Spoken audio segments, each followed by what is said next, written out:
Hello, everyone, and welcome back. Today we are looking at the Sholagar. I think I'm pronouncing it correctly, and I do apologize if I am not. This is a circular wing design similar to that of the Thrust. The Sholagar is another heavily armed light fighter, mainly seen in House Kurita forces and introduced after the fall of the Star League. The Sholagar began a phase out program in 3002 when Akiro Kurita, nephew of uh, coordinator Horatio Kurita, was killed during a routine patrol while flying a Sholagar. A decades old report of the circular wing design flaws that had been swept under the rug was found, and additional evidence provided in the technological exchange with House Leal in the thrust design, which experiences similar problems. Its atmospheric flight problems aside, the Sholagar is a top space fighter, although has it does have some problems with heat buildup. Okay, weapons and equipment with a HoverTech SRM4 rack in the nose and a diverse optics Type 20 medium laser in each wing. The Sholagar is heavily armed for a light fighter, with 6 tons of armor to back up the armament. It has more staying power in a fight than most other light fighters. Okay, we don't have a lot of different variants, but there again, this was kind of a discontinued fighter. So we do have the SL-21G following the end of the Sholagar production in 3045. After a long decline, the DCMS felt a shortage of light aerospace fighters when Clan Smoke Jaguar captured the factory in 3050 and produced the S4 Psi, the Sholagar's successor. Retired Taisho Reggie Hopspurn, a legendary ace pilot from the Fourth Succession War, suggested a refit of the retired Shulagars to the relatively low tech SL-21G specifications. Um, in skewing double heat sinks or advanced weaponry, the use of the 280 XL engine allowed for a doubling of fuel capacity, and the additional of 4 uh, small lasers, as well as a half ton of storage space. Um,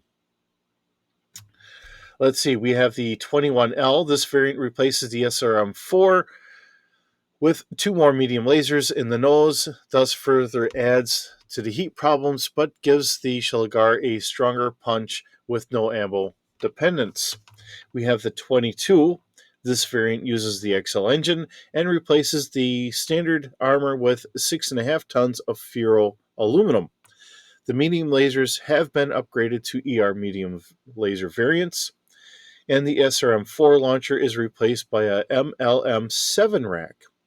The heat sinks were upgraded to double for better cooling.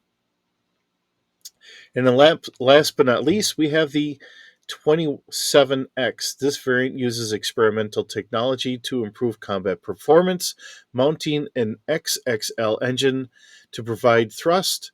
The SL-27X carries 3 light PPCs as its main offensive armament. This is backed up by an improved one-shot SRM-4 for quick firepower augmentation. Uh, Defensively, the SL-27X uses an Angel ECM suite to jam enemy sensor systems. All right, so we do have 2 pictures here.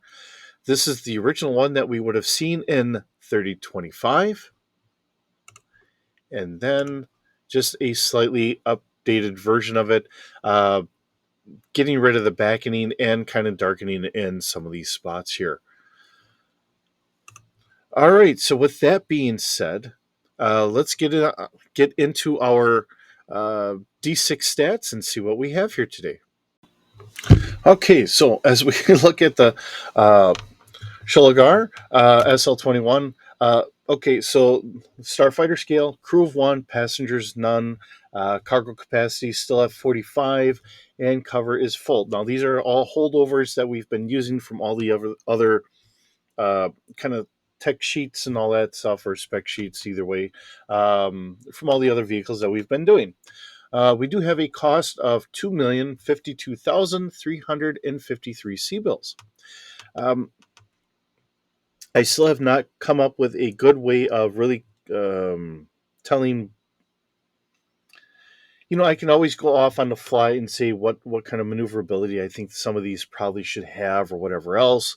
Um, but really, I have not come up with a chart, which is really what I've been kind of going off of, trying to come up with a certain chart. So, if I grab anything from Battletech, I can just do a plug and play, which does make it a little easier coming up with stats for this. But I have not done anything for maneuverability, mainly because I'm trying to figure out, because it's not just for aerospace, but also for vehicles and for the mechs. So as I'm kind of working that all the way through, I have not come up with a very good system for that as of yet. So I do apologize, and I really want to let you know that. We do have an overthrust speed of 15. That's where our space speed comes from, which then gives us an atmospheric speed of 1,450 kilometers an hour. We do have a body strength of 3D plus 1. That's because it's a 35-ton aerospace fighter. And it has 106 armor points. Weapon-wise, we have the two medium lasers on the wingtips, forward-facing, so I left it at front. These are fire-linked. Fire control is going to be a 2D.